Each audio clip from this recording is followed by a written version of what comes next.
Government చేశాను కొన్ని రోజులు. కానీ చేస్తున్నప్పుడు అనిపించింది ఈ జాబ్లో నాకు సాటిస్ఫాక్షన్ లేదు అని. ఎందుకంటే జాబ్ సాటిస్ఫాక్షన్ ఉండే కానీ జాబ్ సాటిస్ఫాక్షన్ లేదు. ఎంతమందికి ఇక్కడ డబ్బులు కావాలి?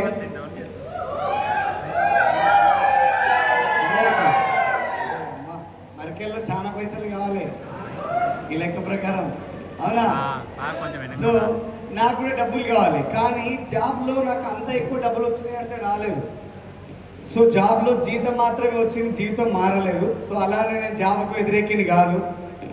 సో ఆ జాబ్ చేస్తున్నప్పుడు నాకు అనిపించింది, అరే నాకు ఇతను 30,000 శాలరీ ఇస్తుండంటే నేను ఎంత పని చేస్తే 30,000 శాలరీ ఇస్తుండు అంటే 3 లక్షలు పని చేస్తే 30,000 శాలరీ ఇస్తుండు, అవునా కదా? Yes sir, no? మన జీవితం మొత్తం జీతాలల్లా అట్లనే ఉంటుంది, అవునా? అది అర్థమైన తర్వాత నేను బయట వచ్చేసిన తర్వాత వేరే ఇంకేమన్నా ఆలోచన చేద్దాము అనుకున్నప్పుడు నా ఫ్రెండ్ ఒక ఆయన వచ్చి ఒక మంచి బిజినెస్ ఉంది చేద్దాం రా అని పిలిస్తే అతన్ని నమ్మి అతనితో వెళ్ళిపోయినా. సుమారుగా 8 సంవత్సరాలు పనిచేసినా కానీ మళ్ళీ సేమ్ పని అయితే చేసినాం కానీ పైసలు అయితే రాలే. మీరు ముచ్చట పెట్టుకుంటే నేను మాట్లాడేది మీకు అర్థం కాదు. అందరు నన్నే చూస్తురా? ఒక అర్ధగంట సేపు ఉంటా, ఎక్కువసేపు మిమ్మల్ని ఇబ్బంది పెట్టా. ఒకవేళ మీరే మాట్లాడితే 1.5 గంటల సేపు ఉంటా. చలో ఏదానికైనా రెడీ అంటే చూడండి మరి. సో మంచిగా ఉంటే అర్ధగంట, లేదంటే 1.5 గంటల. రెడీ ఉన్నారా? 1.5 గంటలకా అర్ధగంటకా? 1.5 గంటలకు రెడీ ఉన్నారా మీరు? రామచంద్ర. సో అలా ఆ 8 సంవత్సరాలు పని చేశాను కానీ సాటిస్ఫాక్షన్ లేదు. మళ్ళీ ఇట్లా కాదు అని చెప్పేసి బయట వచ్చేసిన తర్వాత ఇప్పుడు మీ పైన లైట్లు కనిపిస్తున్నాయా? ఈ లైట్ల కంపెనీ పెట్టిన సుమారుగా 2015 సంవత్సరంలో చాలా ఎక్కువ బడ్జెట్తో సుమారుగా ఒక 30 లక్షల రూపాయలు ఇన్వెస్ట్ చేసి ఈ బల్బుల కంపెనీ స్టార్ట్ చేశాను. కానీ నాకు అనుభవం లేదు, ఎలా అవుతుంది ఏమవుతుందో తెలీదు. నా ఫ్రెండ్స్ నమ్మి నేను ముందుకు వెళ్ళాను. సో కానీ నేను నమ్మిన నా ఫ్రెండే నన్ను మోసం చేసిండు, ఉన్న డబ్బులు ఎత్తుకొని వెళ్ళిపోయాడు. అంటే ఎక్కడ వెళ్ళిపోయినా నాకు ఫెయిల్యూర్ తప్పిస్తే సక్సెస్ లేదు.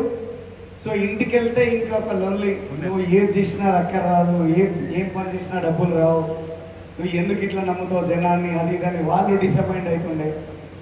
కానీ నేను ఈరోజు డిసప్పాయింట్ అవ్వలేదు. ఎందుకంటే సో ఏదైనా అంటే మనం నేర్చుకునే ప్రాసెస్లో కొంత ఖర్చు అవుతుంది. సార్ నా ఇప్పుడు ఈ మీటింగ్కి వచ్చినామంటే కొంత ఖర్చు అవ్వలేదా? సో నాకు కొంచెం ఎక్కువ ఖర్చు అయింది అంతే. సో కానీ చాలా నేర్చుకున్న తర్వాత ఇంకా ఏం చేయాలో తెలియని పరిస్థితి. అప్పటికే సుమారుగా ఒక 40 లక్షల రూపాయల మైనస్లో వెళ్ళిపోయినా, డబ్బులు లేవు.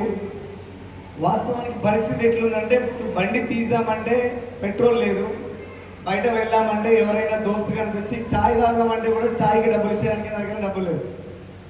సో అక్కడ దాకా వెళ్ళిపోయినా. డబ్బులు ఉన్నప్పుడు విపరీతంగా ఖర్చు చేసిన, కానీ ఎప్పుడైతే ఈ డబ్బులన్నీ వెళ్ళిపోయినాయో ఆ తర్వాత నా దోస్తులు చుట్టాలు అందరూ నా నుంచి దూరం అయిపోవడం స్టార్ట్ చేశారు. ఎందుకు వీడి దగ్గర పోతే ఛాయ్ కూడా దాపేయడం ఏం పని తింటానని. ఉన్నన్ని రోజులు నాతో పాటు తిరిగినారు, లగ్జరీ లైఫ్ లీడ్ చేసేవాడిని నేను. ఎందుకంటే ఈ భూమి మీద నేను 200 సంవత్సరాలు బతుకుతాను ఎవరికైనా గ్యారంటీ ఉందా? పోనీ 100, 70 లేదు కదా. సో కాబట్టి ఉన్నది ఒకటే లైఫ్. సో దీన్ని ఇంకా బ్రహ్మాండంగా బతకాలన్నది నా ఆలోచన. మీకు కూడా ఉందా లేదా? సో ఆలోచనతో నేను మంచి లైఫ్ లీడ్ చేయాలి, మంచి ఆలోచనలు చేసిన, కానీ అది నాకు యూజ్ అవ్వలేదు. సో అన్నీ వెళ్ళిపోయినాయి. అట్లాంటి సిచ్యువేషన్లో నేను విలేజ్కి వెళ్ళిపోయి కంప్లీట్గా డైరీ ఫామ్ స్టార్ట్ చేద్దాము, ఇంకా హైదరాబాద్లో ఉండొద్దు, నా ఊర్లో వెళ్ళిపోయి డైరీ ఫామ్ ఆర్గానిక్ వెజిటేబుల్ ఏదైతే ఉన్నాయో స్టార్ట్ చేద్దాము అని చెప్పి డిసైడ్ అయిపోయి ఊరికి వెళ్ళిపోయిన తర్వాత అంతకంటే ముందు ఇంకొకటి జరిగింది, చెప్పడం మర్చిపోయినా. నాకు పెళ్ళి జరిగింది. సో మ్యారేజ్ అయింది. ఆ మ్యారేజ్ కూడా నేను డబ్బులు అప్పు తెచ్చుకొని పెళ్ళి చేసుకోవాల్సి వచ్చింది. డబ్బులు లేవు, పెళ్ళి ఆగదు కదా. సో కాబట్టి పెళ్ళి అయిపోయింది. ఆ తర్వాత విలేజ్ వెళ్ళిపోయి నేను డైరీ ఫామ్ స్టార్ట్ చేస్తున్న ప్రాసెస్లో బ్యాంక్ లోన్కి ట్రై చేస్తున్నప్పుడు ఎవ్వరు లోన్ ఇవ్వలేదు. సుమారు 5 లక్షలు 6 లక్షలు అన్నారు తప్పిస్తే ఎవ్వరు కూడా నాకు ఎక్కువ డబ్బులు ఇస్తాను అనలేదు. దాని తర్వాత అక్కడ అనేది ఆలోచిస్తున్నప్పుడు ఇంకెట్లుంటుంది పరిస్థితి అంటే మనం ఊర్లలో ఉండకుండా ఒక్కసారి ఊరికి వెళ్ళిపోతే ఊర్లో జనాలు మనల్ని ఆరతి వాటి పిలుస్తారా లేకపోతే ఏదో ఒకటి అంటారా? నేను కూడా పోతే ఏమంటారు జనాలు అంటే వీడు హైదరాబాద్లో ఏదో చేసి వచ్చిండు అందుకే వచ్చి ఊళ్ళో పడిండు, లేకపోతే వీడు ఎందుకుంటాడు ఊళ్ళో. అరే ఆ మాట ఎక్కడెక్కడ నుంచో వెళ్ళి మా మదర్ దగ్గరికి వెళ్ళిపోయింది, ఎవరో అంటే వినింది, తర్వాత నా దగ్గరకు వచ్చి చెప్పింది నువ్వు తట్టబుట్ట చదువుకొని హైదరాబాద్ వెళ్ళిపో అని చెప్పేసి. అరే నేను హైదరాబాద్ పోవడానికి రాలేదు, నేను ఇక్కడ పని చేయడానికి వచ్చి నేను ఇట్లా చేద్దాం అనుకున్నా అంటే నువ్వు హైదరాబాద్లో పోయి అడుక్కోనైనా తిను, కానీ ఊరు నుంచి వెళ్ళిపోయే రోజే వద్దు, వేరే వాళ్ళంతా వేరే మాట్లాడుతున్నారు, సో కాబట్టి నువ్వు హైదరాబాద్ వెళ్ళిపో అని చెప్పింది. వాస్తవం చెప్పాలంటే ఆ రోజు బస్సు ఎక్కి హైదరాబాద్ రావడానికి టికెట్ కొట్టుకోవడానికి నా దగ్గర డబ్బులు లేవు. వేరే ఫ్రెండ్ని ఒక పైసలు అడిగితే వాడు పంపిస్తే ఫోన్ ఏమంటారు పేటిఎం వచ్చింది, ఫస్ట్ ఐడియా ఉంది అందరికీ. ఆ పేటిఎంలో డబ్బులు వస్తే అవి ఒక పాండబాయినే పంపించి డబ్బులు తీసుకొని టికెట్ కొట్టుకొని హైదరాబాద్ వచ్చిన. సో హైదరాబాద్ వచ్చిన తర్వాత అష్ట కష్టాలు అండి. ఆ సిచ్యువేషన్లో ఏం పని లేదు, ఏం చేయాలో తెలియదు, సిచ్యువేషన్ చాలా చేంజ్ అయిపోతుంది. సో మా మిస్సెస్ ప్రెగ్నెంట్ ఉండింది, సుమారుగా అప్పటికి 7 months అవుతుంది, 8 months అవుతుంది. నా దగ్గర చిల్లి గవ్వ కూడా లేదు.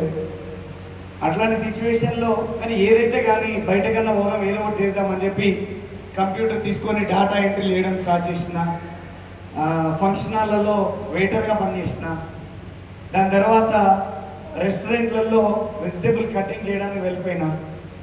సో ఎన్నెన్నో పనులు చేసిన, ఎందుకంటే డబ్బులు కావాలి. ఫస్ట్ ఆఫ్ ఆల్ ఆ డబ్బులు కావాలి కాబట్టి కరోనాలో లారీని కూడా నడిపిన కొన్ని రోజులు, వారం 10 రోజులు. డబ్బులు కావాలా, డబ్బు ఏ పనైనా చేపిస్తుంది, అవునా అవునా కదా?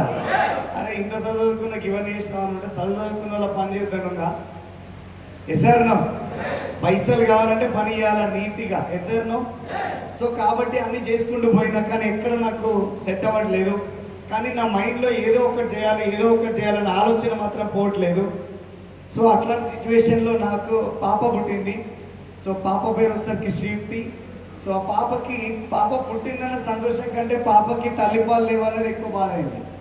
సో దేవుడికి ఎన్నోసార్లు తిట్టుకునేవాడిని, ఎందుకు ఈ అమ్మాయిని మా ఇంట్లో వచ్చినావు, ఎవడన్నా డబ్బులు ఉన్న వాళ్ళకి ఇస్తే బాగుండే కదా, వాడు చదువుకుంటుండే, మా పాల డబ్బు కూడా డబ్బు లేని పరిస్థితిలో ఉన్నా నేను అని చెప్పేసి ఎప్పుడు ఫీల్ అయ్యేవాడిని, రిగ్రెట్ ఫీల్ అవుతుండేవాడిని. సో ఆ తర్వాత ఒక వ్యక్తి నాకు ఫోన్ చేస్తుండే, నా ఫ్రెండ్, ఒకసారి నేను కలవాలి శ్రీనివాస్, ఒకసారి నేను కలవాలి శ్రీనివాస్ అని. ఇప్పుడు చెప్పండి, ఇన్ని పరిస్థితులు ఉన్నాయి, ఇన్ని ఇబ్బందులు ఉన్నాయి, నా ఫ్రెండ్ ఫోన్ చేసి కలుద్దామంటే నేను కలుస్తానా? కలవరా? మీరైతే కలుస్తారా? కలవరా? మొత్తం మన బ్యాచ్ మీరంతా. సో నాకు కూడా ఆయన ఫోన్ చేస్తే నేను చెప్పిన దేనికోసం అని చెప్పి అడిగిన. దేనికోసం అంటే ఆయన లేదు, ఒక వండర్ఫుల్ బిజినెస్ ఆపర్చునిటీ ఉంది, నువ్వు కలిస్తే నేను దీని గురించి నీకు ఎక్స్ప్లెయిన్ చేస్తాను, నువ్వైతే దుమ్ము లేపిస్తావు అందులో అని చెప్పిన. నేను లేపిన దుమ్ము కాడికి చాలు, ఇక ఏ దుమ్ము లేపే పరిస్థితిలో నేను లేను. సో కాబట్టి నువ్వు దయచేసి ఏమనుకోకు, రెండోసారి నాకు ఫోన్ చేయకు అని చెప్పిన. ఈ బిజినెస్ అనే ఒక దానికోసం అయితే నాకు ఫోన్ చేయకు, ఇంకా వేరే ఏదైనా ఉంటే ఫోన్ చేయగాని ఇంకా దేనికి చేయకు అని చెప్పిన. సో ఆయన వింటాడా? ఎందుకు ఆయన ఎక్సైటెడ్లో ఉన్నాడు, మనకి ఎక్సైటెడ్ లేదు. SR no? మరి మీకు ఎక్సైటెడ్ ఉందా? ఎక్సైటెడ్. సో ఈ ఎక్సైటెడ్ లేదు నాకు, కాబట్టి నాతో కాదు, నాకు కొద్ది బిజినెస్ అని చెప్పిన తర్వాత అస్తమానం ఫోన్ చేస్తుండే, రోజు ఫోన్ చేస్తుండే. ఈయన ఫోన్ చేస్తుండే, ఎట్లా చేయాలా, ఫోన్ చేసి లిఫ్ట్ చేసేవాడిని. ఈడున్నా ఆడున్నా, ఊర్లో ఉన్నా, ఇంకేడున్నా ఆడున్నా, ఈడున్నా జోలే పెట్టేవాడిని. కొన్ని రోజుల తర్వాత ఇరిటేషన్ అనిపించింది, ఆ ఫోన్లు మళ్ళీ వస్తుండే. సో అప్పుడు ఏం చేయాలో అర్థం కాక సింపుల్గా ఆయనతో కాల్ కట్ చేసి బ్లాక్ లిస్ట్లో పెట్టిస్తున్నాను, నువ్వు అవుతుంది కదా అని. ఇంకా చేస్తాడా ఫోను? చెయ్యడు. ఇంకా 4-5 నెంబర్ల నుంచి ఆయన ట్రై చేసినేమో కానీ నాకు తెలియదు, నేను లిఫ్ట్ చేయలేదు. సో కానీ ఆ నెంబర్ నుంచి మాత్రం నాకు ఫోన్ రాలేదు. ఎన్ని రోజులు రాలేదంటే సుమారుగా 1 year రాలేదు. ఎందుకు రాలేదు అంటే కనుక నేను ఆయన నెంబర్ని బ్లాక్ లిస్ట్లోంచి తీయలేదు. సో మరి ఎలా జరిగింది అంటే, ఒకరోజు నేను 2-wheeler పైన వెళ్తున్నప్పుడు, షార్ట్లో వెళ్తున్నాను, మొబైల్ ఫోన్ జోబ్లో ఉండింది. సో ఒక గుంత దుంకే ప్రాసెస్లో నా మొబైల్ ఫోన్ కింద పడిపోయి నా 2-wheeler ఎక్కింది, ఆ ఫోన్ని మొత్తం డ్యామేజ్ అయిపోయింది, సిమ్ కూడా తీరానంత డ్యామేజ్ అయిపోయింది. సో అప్పుడు ఏం చేసాం, ఇంకా వేరే ఆప్షన్ లేదు కాబట్టి ఇంకా ఇంట్లోంచి బయటికి వెళ్ళే పొజిషన్ కాదు, ఎందుకంటే ఫోన్ కొనే స్తోమత నాకు లేదు. అలా అని చెప్పి ఫోన్ మెయింటైన్ చేయకపోతే పిచ్చోళ్ళం అయిపోతాం, అవునా కదా? వారం రోజులు ఎవడైనా సిగ్నల్స్ బంద్ అయినాయి, టవర్లు బంద్ చేస్తే ఇక్కడ ఉన్న చాలా మంది చచ్చిపోతారు, అవునా? అలా నేను కూడా ఉన్నా. ఎందుకంటే ఇప్పుడు వైఫ్తో అయినా పర్లేదు కానీ ఫోన్తో లేకపోతే నడిచే పరిస్థితి లేదు. సిచ్యువేషన్ అట్లా అయిపోయింది. సో కాబట్టి నేను ఇంట్లోనే కూర్చుంటే మూడిగా మా బ్రదర్కి చాలా బాధ అనిపించింది. అరే మా వాడు బయట పోయి తిరుగుతుండే, మాట్లాడుతుండే, బట్ ఏదో పని చేస్తుండే. కానీ ఇంట్లో కూర్చుంటే ఆయనకు ఒక ఆలోచన వచ్చింది, ఏమనంటే మా వాడు పిచ్చోడైపోయి ఏమైనా సూసైడ్ చేసుకుంటే, ఎందుకంటే ఇన్ని డబ్బుల్లో ఇంత మైనస్లో ఉన్నాడు వీడు, ఇవన్నీ లేకపోతే మైండ్ పని చేయకపోతే ఏమన్నా చేసుకుంటే ఎట్లా అని చెప్పి ఆయన పాత ఫోన్ వాడుకుంటూ ఒక కొత్త ఫోన్ కొని నాకు ఇచ్చేసి, ఇదిరా ఫోన్ అని చెప్పేసి. భయం, ఎవరికైనా భయం. అరే ఎవరైనా గెలవాలనే పని చేస్తాను, ఎస్ సార్ నో, కానీ ఓడిపోతామని ఎవరికి తెలియదు. కానీ పడడం గొప్ప ఏమంటారు తప్పు కాదు, మళ్ళీ ప్రయత్నించకపోవడం తప్పు, అవునా కదా.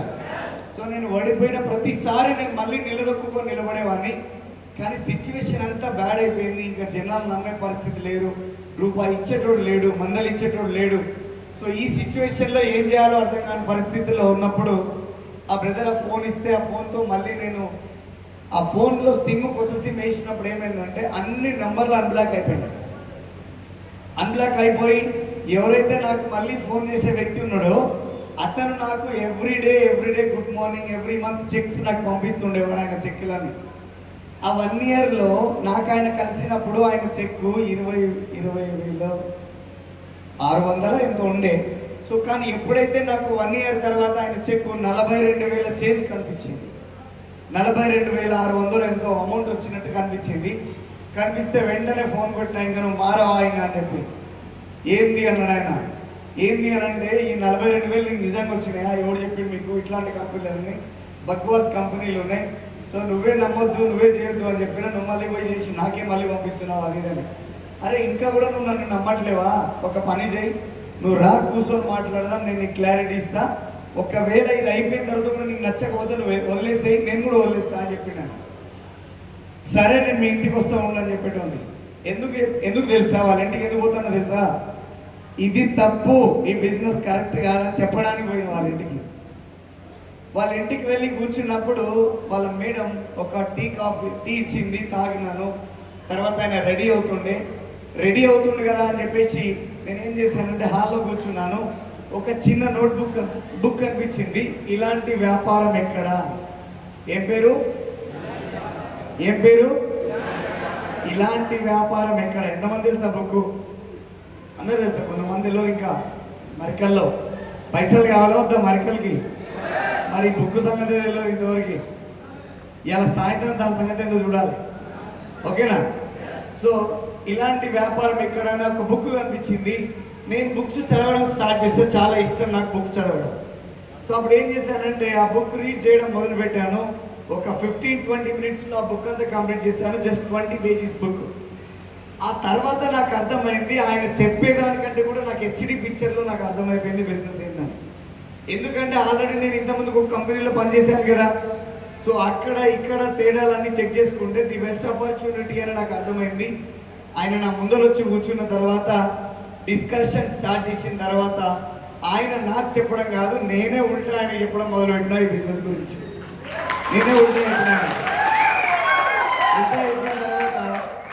చెప్పిన తర్వాత లాస్ట్గా ఆయన చెప్పిన మాట ఏముంది తెలుసా, నేను నీకు 1 ఇయర్ ముందు చెప్తాను చూడు బిజినెస్, అది ఇదే చూడని చెప్పిండు ఆయన లాస్ట్కి. అదే ప్లాన్, ఇంకా ప్లాన్ ఏం లేదు. సో ఆయన ఎవరు కాదు, the great leader విఎంసీఎం, my mentor, my upline Purushottam Das గారు.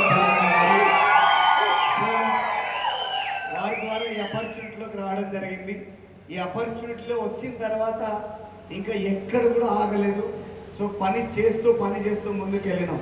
సో చాలామంది ఇక్కడ కూర్చున్న చాలామందికి కూడా కొన్ని ఇబ్బందులు ఉంటాయి. చాలా ఏమనంటే, నేను ఎవరు చెప్పినా ఎవరు వింటలేరు, నేను ప్లాన్ చెప్దామంటే ఎవరు టైం ఇస్తలేరు, నేను వెళ్తే ఇప్పుడు రమ్మంటారు కానీ ఇంటి దగ్గర వెళ్ళినాక వాళ్ళకి కనబడరు, ఆ తర్వాత సతాయిస్తారు కానీ బిజినెస్లో జాయిన్ కారు, ప్లాన్ వింటారు ఓకే అంటారు, బయట పోతారు, ఎవరు జాయిన్ కారు. ఇవన్నీ ఉన్నాయి మీ అందరికీ, నాకు కూడా ఉండే. 5 ఏళ్ళ ముందు నుంచి నాకు కూడా ఉండే ఇవే. అయినా సరే 5 ఏళ్లలో మరి ఇందాక వచ్చినారా లేదా? మీరు వస్తారా రారా? నేను చేయగలిగినా మీరు చేయగలగచ్చు. నా ఫస్ట్ మంత్ ఇన్కమ్ వెస్టీజ్ నుంచి 164 రూపాయలు ఉంది. నేను కొన్ని ప్రొడక్ట్స్ పర్చేజ్ చేశాను. నేను ప్రొడక్ట్ ఎలా కొన్నానంటే కూడా చాలా విచిత్రం. అది నా దగ్గర డబ్బులు లేవు, నేను ఆల్రెడీ మీకు ముందే కన్ఫర్మ్ చేసిన. బాగా ఈ అప్పులో అందరూ ఫోన్ చేస్తుంటే ఏం చేయాలో అర్థం కాక ఒక్కొక్కసారి బస్ స్టాండ్లో పొద్దుగాల వాకింగ్ చేయడానికి పోతాం కదా, బస్ స్టాండ్లో కూర్చున్నప్పుడు ఒకసారి ఈ బుర్రలో పురుగు ఉల్టా తిరిగేది. ఈ వద్దురా బాబు జీవితం అని ఏదైనా లారీ బస్సు వస్తే అడ్డం పోతే అయిపోతుంది అనిపిస్తుండే. ఒకసారి వాళ్ళు వీళ్ళు ఫోన్ చేసి డిస్టర్బ్ చేస్తున్నప్పుడు అట్లా అనిపిస్తుండే మైండ్కి. సో కానీ మళ్ళీ వెంటనే రియలైజేషన్లో వచ్చేసి ఇది కాదు, మనం సస్తే ఏమొస్తుంది, ఇంకా ఏదో నా కోసం ఉంది, అందుకే ఇంకా బతికి ఉన్నాం, ఇంకా వేరే ఏదైనా పని చేద్దాం అనే ఆలోచనతో ముందుకెళ్ళేవాడిని. సో అలా నా ఫస్ట్ మంత్ ఇన్కమ్ 164, 164. నా 2వ నెల ఇన్కమ్ బిజినెస్ నుంచి 512 రూపాయలు. నా 3వ నెల వెస్టీజ్ నుంచి 17,900 రూపాయలు. సో 17,900 రూపాయలు ఎప్పుడైతే వచ్చినాయో, ఫస్ట్ 164 రూపాయలు వచ్చినప్పుడు ఊకే అందరికి ఏం చెప్తా ఈ జోలి అని చెప్పి ఆ చెక్కుని స్క్రీన్ షాట్ కొట్టి వాట్సాప్ స్టేటస్లో పెట్టినా. ఇక చూడండి మామూలు కామెంట్లు కావు అవి. ఇక ఒకడొకడు అంటాడు, నువ్వు 3 కోట్ల ఇల్లు కొంటావు చూడు, అవి దీంతోనే కూడా అంటాడు. ఓడోడు అన్ని కొన్న తర్వాత మిగిలిన పైసలతో దావతి అంటాడు. ఓడోడు నువ్వు హెలికాప్టర్ కొంటావు కదా 164 రూపాయలతో, ఒక్కడొక్కడు ఒక్క మాట మాట్లాడలేదు. అవన్నీ స్క్రీన్ షాట్లు కొట్టి పెట్టినా, ఇప్పటికి కూడా ఉన్నాయి నా దగ్గర, ఉన్నాయి స్క్రీన్ షాట్ కొట్టి పెట్టుకున్నా. ఎందుకంటే గుర్తుపెట్టుకోండి, విమర్శించబడిన వాళ్ళ విగ్రహాలే ఉన్నాయి ట్యాంక్ బండ్ పైన, విమర్శించిన వాళ్ళ విగ్రహాలు లేవు. నేను విమర్శించబడిన వాడిని, విమర్శించేవాడిని కాదు. ఏ రోజు నన్ను ఎవరు మాట్లాడినా ఆ రోజు నేను లైట్ తీసుకున్నవాడిని, నవ్వేవాడిని, అక్కడి నుంచి నెమ్మదిగా వెళ్ళిపోయేవాడిని, నా పని నేను చేసేవాడిని తప్పిస్తే ఎవరు నా గురించి ఏం మాట్లాడినా పల్లెత్తి వాళ్ళని ఒక మాట అన్నవాడిని కాదు. కానీ దేవుడి దగ్గరకు పోయి దండం పెట్టేటోని, దేవుడు ఉన్నాడా లేడో నాకు తెలియదు, నేను దేవుడి దగ్గరకు పోయి ఇట్లా చెప్పేటోని, నువ్వు ఒకవేళ ఉంటే ఉన్నవాని నేను నమ్మాలంటే నేను ఇల్లు కొన్నదాకా ఈ మాటలు అన్నోళ్ళు ఎవరు బతికాల వాళ్ళు, ఆ తర్వాత సంపతో ఏం చేస్తుందో తెలియదు. అంతే, అదే దండం పెట్టుకునేవాడిని, అలానే ఆలోచించేవాడిని. ఎన్ని ఇబ్బందులు వచ్చినా, ఎన్ని విమర్శలు ఉన్నా, ఎంతమంది మొహం మీద మాట్లాడినా, ఏ ఫంక్షన్కి పోయినా నాదే టాపిక్ ఉండేది. వీడు చూడవా, వీడేదో కంపెనీ అని చెప్పి ఏదో కంపెనీలో చేస్తుండంట, వాళ్ళ అన్నేదో జాబ్ చేస్తుంటే ఆ వచ్చిన పైసలతో వీడు జల్సా చేస్తుండంట ఒకడు అంటాడు. ఇంకోటి అంటాడు, వాళ్ళ అమ్మ నాయనని మోసం చేసి ఆ ఉన్న పైసలతో వీడు బతుకుతుండు, వాళ్ళని మాత్రం ఆగం చేస్తున్నాను ఓడు అంటాడు. ఓడోడు వచ్చి మా ఇంటికి వచ్చి నా ముందే మా వాళ్ళని తిడతాడు, మీకన్నా బుద్ధి ఉందా, వాడికి తలకాయ అంటే పనిచేస్తలేదు, మీకన్నా తలకాయ పనిచేస్తలేదా, మనం ఏమైనా డబ్బున్న వాళ్ళమా, వాడికి ఏదో ఒకటి చెవులు వచ్చి ఆయనకి ఏదో ఒకటి జాబ్ చెప్తే ఆడే చేస్తాడు కదా, మీరు ఎందుకు వాడిని నెత్తినెత్తుకుంటారు అని చెప్పి ఇంకోటి అంటాడు. ఇవన్నీ ఇంటూ కోపం వచ్చేది, కానీ కోపం పడితే అవుతుందా, కానీ దేవుడికి మాత్రం దండం మాత్రం మర్చిపోకపోయేవాడిని. ఎందుకంటే వీళ్ళందరూ వస్తే నేను ఒకవేళ సంపాదిస్తే నేను ఎవరు చూపించాలి, ఎస్ సార్ నో. అందుకే వాళ్ళని మాత్రం బతికొంచు, ఏదైనా సరే నేను గెలిచినాక ఉంటాను, తర్వాత సంగతి చూద్దామని చెప్పటం. సో అలా స్టార్ట్ చేసిన 3వ నెలలో 17,900 వచ్చింది, 4వ నెలలో 22,000 వచ్చింది, 5వ నెలలో 29,000 ఇన్కమ్ వచ్చింది, 6వ నెలలో కరోనా వచ్చింది. అప్పటిదాకా దండం పెట్టి దేవుడికి ఆలోచన చేస్తున్నా, దేవుడా ఉన్నావు అంటున్నా, వచ్చేసింది కరోనా. ఇక దేవుడు ఏడుండి మళ్ళా పరిస్థితి, బతుకు జీవుడా అని పరిగెత్తుతుండే. Yes sir no. కరోనా పరిస్థితి ఎంత దారుణం అంటే అది ఎవరికి కూడా రావద్దు. ఒకే ఇంట్లో నలుగురు 5 పోయిన రోజులు ఉన్నాయి, అవునా కదా. ముఖాలు చూసుకోలే, ముట్టుకోలే, పట్టుకోని పరిస్థితిలో చాలా మందిని తీసుకుపోయి దహన సంస్కారాలు చేయాల్సి వచ్చింది. ఆ సిచ్యువేషన్లో హైదరాబాద్లో బతకలేక ఫ్యామిలీని తీసుకొని మధ్యరాత్రులు బండేసుకొని కొన్ని నెలల పాపం తీసుకొని ఊరికి వెళ్ళిపోయినాను. హైదరాబాద్లో బతకలేక కొనలేక, ఎందుకంటే డబల్ రేట్లు, పాలు ఉంటే డబల్, ఉంటే డబల్. మా పాపకి పాల డబ్బా కొనాలంటే లాక్టోజిన్ 420 రూపాయలు ఉండేది, కానీ కరోనాలో ఒక్కొక్క లాక్టోజిన్ 700 రూపాయలు పెట్టి కొన్నాను బ్లాక్లో. అది లేకపోతే నా పాపకి కడుపు నిండదు. అలా అని చెప్పి తేలేని పరిస్థితి, అట్లా అని చెప్పి వాడు 800 కాదు 1000 రూపాయలను నేను కొనుక్కొచ్చి నా పాపకి ఇవ్వాలి. సిచ్యువేషన్ ఎంత దారుణంగా ఉండేదంటే అట్లాంటి ఇబ్బంది కరోనాలో. ఏదన్నా కానీ ఇంకా ఎన్ని దేవుడి దగ్గరికి పోయి దండం పెట్టేవాళ్ళు, ఇంకా ఏమన్నా కష్టాలు ఉంటే ఇప్పుడే ఇచ్చేయి, ఇంకా 4 రోజులు అయితే మీకు కూడా దొరకనని చెప్పడం దేవుడికి. సో అలానే ప్లాన్ చేస్తూ వెళ్ళినాం. కరోనా అయిపోయింది, మళ్ళీ స్టార్ట్ చేసినాం. ఇప్పుడు చాలా కంపెనీలు వస్తూ ఉంటాయి బయట, చాలా మంది టెమిట్ అవుతారు. గుర్తుపెట్టుకోండి, ఈ భూప్రపంచంలో వెస్టీజ్ లాంటి మార్కెటింగ్ లేదు ఈ భూమి మీద లేదు. ఎందుకంటే సుమారుగా ఎన్నో కంపెనీలు సెర్చ్ చేసుకొని ఆఖరికి ఇందులో వచ్చి ఇన్వాల్వ్ అయిపోయి ఉన్నాం. మాకు తెలీదా ఏ కంపెనీ ఏం సంగతి అని. రెండోది, ఇక్కడ డైరెక్ట్ సెల్లింగ్ అంటే 2 రకాలు ఉంటుంది. డైరెక్ట్ సెల్లింగ్ వేరు, నెట్వర్క్ సిస్టమ్ వేరు, బైనరీ సిస్టమ్ వేరు. డైరెక్ట్ సెల్లింగ్ అంటే ఏముంటుంది, ఫ్రాంచైజింగ్ మోడల్ అంటే ఏముంటుంది అంటే, నువ్వు ₹1 ఇవ్వకుండా బిజినెస్లో ఐడి తీసుకొని నువ్వు ప్రొడక్ట్స్ తీసుకొని వాడుకుంటూ నీ ఆలోచనని షేర్ చేసుకుంటూ డబ్బులు సంపాదించుకోవడం ఒక పద్ధతి. రెండో పద్ధతి ఏముందంటే, నువ్వు డబ్బులు కట్టించడం అనేది రెండో పద్ధతి. ఏ పద్ధతిలో సక్సెస్ అవుతుంది సార్ అంటే, మొదటి పద్ధతిలో మాత్రమే మీకు సక్సెస్ వస్తుంది. ఏ కంపెనీ అయినా సరే రెండో పద్ధతిలో రాదు. డబ్బులు కట్టిపియాలనే దాంట్లో ఏముందంటే, మనీ సర్క్యులేషన్ యాక్ట్ అంటారు, దాన్ని చైన్ లింకులు అంటారు. ఒక్కసారి లింకులు కట్ అయిపోతే మన బతికంతా బర్బాద్ అయిపోతుంది, రోడ్డు మీద పడిపోతాం. కానీ ఏదైతే ఫ్రాంచైజింగ్ సిస్టమ్ ఉంటుందో, ఇక్కడ ఒక్కటే ఉంటుంది, ప్రోడక్ట్ ఉంటుంది. నువ్వు కొనుక్కొని వాడుకో, నీకు నచ్చితే వేరే వాళ్ళకి సజెస్ట్ చేయి, నీకు నచ్చకపోతే రిటర్న్ ఇచ్చి డబ్బులు తెచ్చుకో అంటది వెస్టీజ్. ఇంతకంటే ఇంకేం కావాలి? ఎస్ సార్ నో, ఇంతకంటే ఏం కావాలి ఇంకా? సో అలా ఒక కంపెనీ వచ్చింది, కొంతమంది టీం అంతా వెళ్ళిపోయినారు. వెళ్ళిపోయిన తర్వాత కూడా ఏ రోజు కూడా వెనకాడికి వేయలే. ఎందుకంటే పందులు గుంపులుగా పోతాయి, అంతే, తగ్గేదే లేదు. మనం కూడా అట్లా స్టార్ట్ చేసినాం. సో అలా స్టార్ట్ చేసినాం. పోయేటోడు పోయిండు, ఉన్నటోడు ఉన్నాడు. ఉండే వాళ్ళని కూర్చోబెట్టుకున్నాం, వాళ్ళకి క్లారిటీ ఇచ్చినాం. ఇలా కాదు బిజినెస్, ఇలా అని చెప్పి వాళ్ళకి నేను ఒకటే ఆలోచిస్తా, నా మైండ్లో ఒకటే ఉంటుంది, దేర్ హోతా మగర్ అందరు నై హోతా. అవునా? లేట్ అవుతుంది జీవితంలో, కానీ చీకటి ఏం కాదు, 4 రోజులు లేట్ అవ్వచ్చు. సో అది నేను చాలా బాగా నమ్మేవాడిని. కూర్చోబెట్టుకొని వాళ్ళకి క్లారిటీ ఇచ్చి మళ్ళీ స్టార్ట్ చేసిన నా బిజినెస్ని. మళ్ళీ ఫస్ట్ మంత్ నా బిజినెస్ ఎంత అంటే ₹560, రెండో నెలలో 3600, మూడో నెలలో 5800, నాలుగో నెల మళ్ళీ ఇదే వెస్టీజ్ నుంచి డైమండ్ డైరెక్టర్ కంప్లీట్ చేసిన 64,000 ఇన్కమ్ తీసుకున్నాను. ఇప్పుడు ఇవి ప్రాబ్లమ్సా కావా? మాకు వచ్చినాయా రాలేదా? మాకు వచ్చినాయి, మేము గెలిచినాం, మీకు కూడా వస్తాయి, మీరు కూడా గెలుస్తారు, ఇది నిజం. మాకు వచ్చి మేము గెలిచినాం, మీకు కూడా వస్తాయి, మీరు కూడా గెలుస్తారు.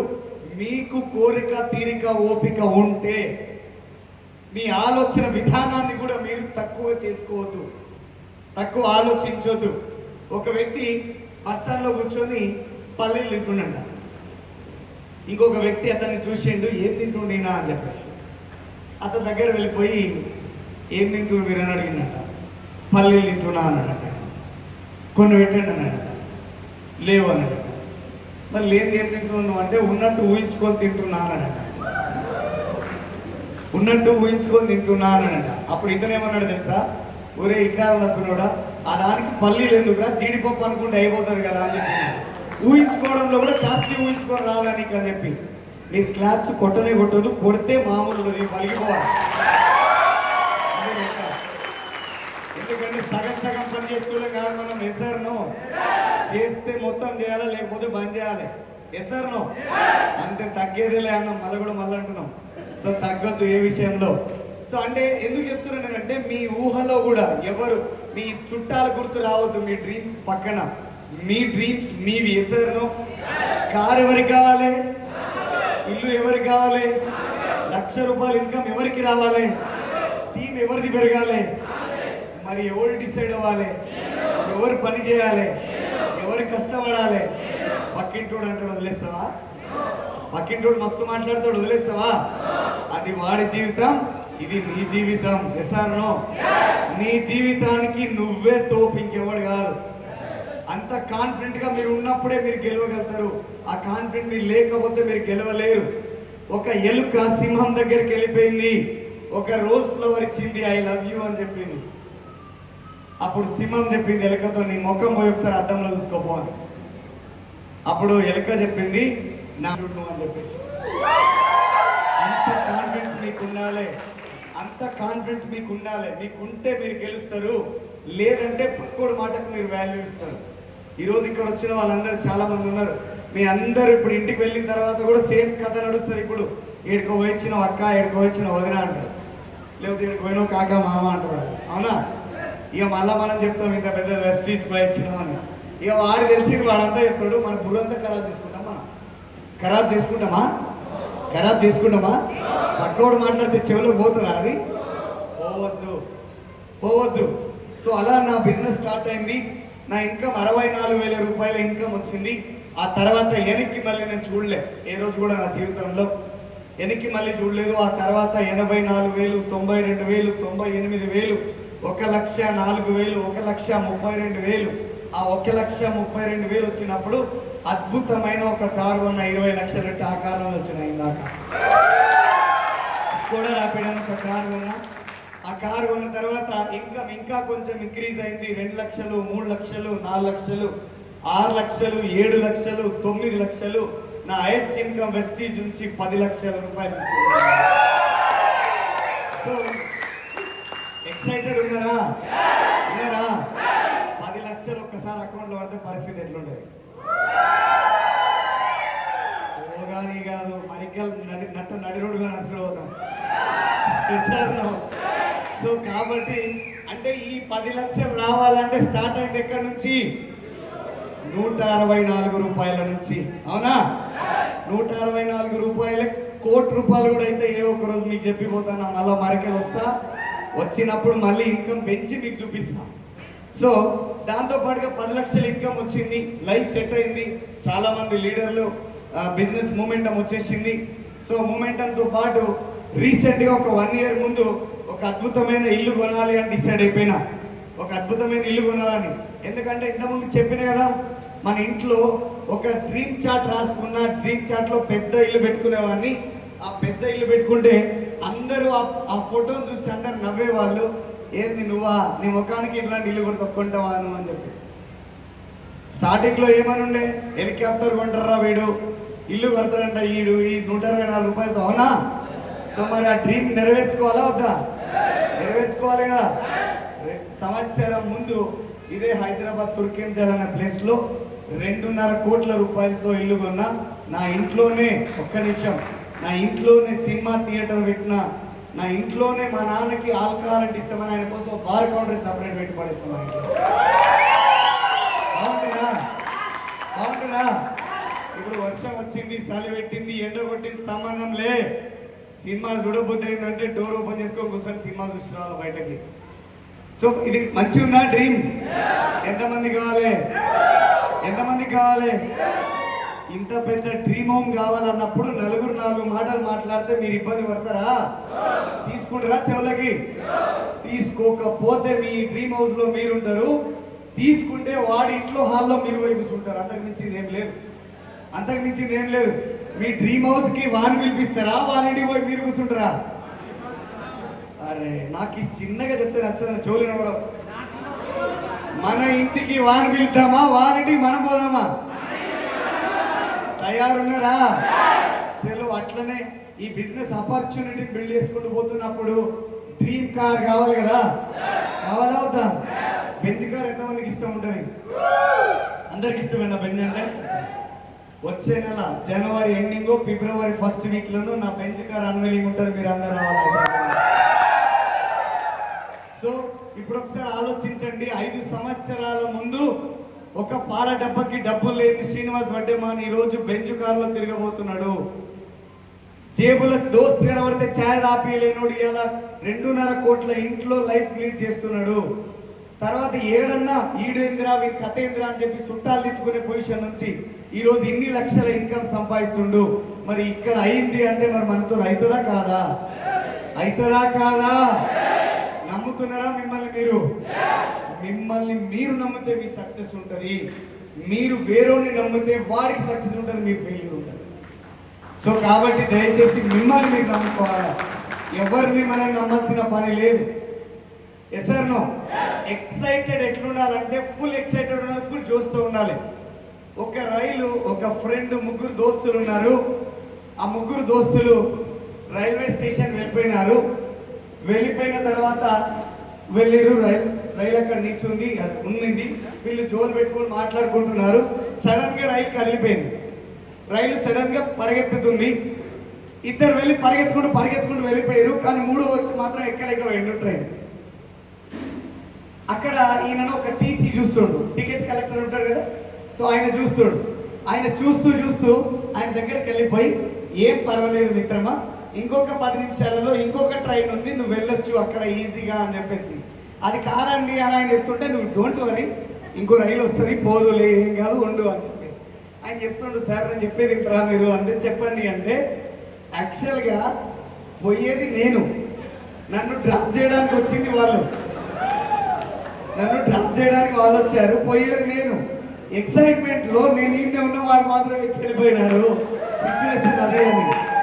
అంత ఎక్సైటెడ్ ఉండాలి. ఆర్ యూ ఎక్సైటెడ్ ఉన్నారు కదా, తగ్గొద్దు, తగ్గేదేలే. హిందీలో ఏముంటుంది తెలుసా? ఏముంటది? తగ్గొద్దు, తగ్గేదేలే. సో అలా స్టార్ట్ చేస్తూ వచ్చినాం. తర్వాత బిజినెస్లోకి చాలా మంది లీడర్స్ ఉన్నారు. వాళ్ళకు కూడా సెట్ చేసుకుంటూ ఈ ఆపర్చునిటీని వాళ్ళకు కూడా చూపించుకుంటూ వచ్చినాం. అందులో ఎగ్జాంపుల్ ఒక లీడర్ ఉన్నారు. సో కర్ణాటక వెళ్ళిపోయినా, కర్ణాటకలో ఒక 20 మంది, శరణ్ రెడ్డి గారు ఉన్నారు ఇక్కడ. అసలు యాక్చువల్గా కర్ణాటక నేను వెళ్ళింది ఆయనను కలవడం కోసం. ఆయన కలిసినా మాట్లాడినా, కానీ ఒక్కడైపోయింది, ఏం చేయాలో ఆయన తెలుస్తలేదు. సో తర్వాత సార్ తిప్పులు పడతా ఎట్లా అట్లా, కానీ నాకైతే ఏం వర్కౌట్ అవుతలేదంటే ఆయనతో కూడా కాలిపోయింది పాపం అప్పట్లో. తర్వాత ఓ రోజు బస్సులో ఎక్కి వెళ్ళిపోతున్నప్పుడు ఒక ఆయన వచ్చింది, మల్లెపూల్ అని. సో ఆ మల్లెపూల్ ఉన్నప్పుడు నేను, నా ఫ్రెండ్, నా బెస్ట్ ఫ్రెండ్ వాడు, so Anjaneyulu Rasunuri, so DCD 6 lakhs income earner ఈరోజు. సో సో మేమిద్దరు బస్సులో కూర్చున్నప్పుడు మల్లెపూలు అని సౌండ్ వినిపిస్తే పిలిచి 2-3 మల్లెపూలు ఇవ్వని చెప్పిన. ఆయన ఆశ్చర్యంగా చూస్తుండే, ఏంది నా ఇద్దరు అబ్బాయిలు మల్లెపూలు అడుగుతున్నాను. అడిగి ఆయన ఏమన్నాడంటే, ఒక్కొక్కటి సార్ అని వెళ్ళిపోతుండే నేను, నా బాబు మల్లెపూలు కావాలి, ఈ 2 మూరలు ఎంతో చెప్పు, ఎంతైనా పర్లేదు డబ్బులు ఇస్తామని. వాస్తవాన్ని మా దగ్గర బస్ టికెట్ తప్ప డబ్బులే లేవు, కానీ ఈ 2 మూరలు అని చెప్తున్నా. ఒక్కోటి సార్ మీరేం చేసుకుంటారు మల్లెపూలు అంటాడు. మళ్ళీ ఆయన కిందకి దిగి వెళ్ళిపోయినాను. ఆయన అమ్మటే వెళ్ళిపోయి ఆయన పూల బండి దగ్గర కూర్చొని ఈ ఆపర్చునిటీని ఎక్స్ప్లెయిన్ చేసి, సో ఏం చేస్తుంటారు బ్రదర్ మీరంటే, ఇదే షాప్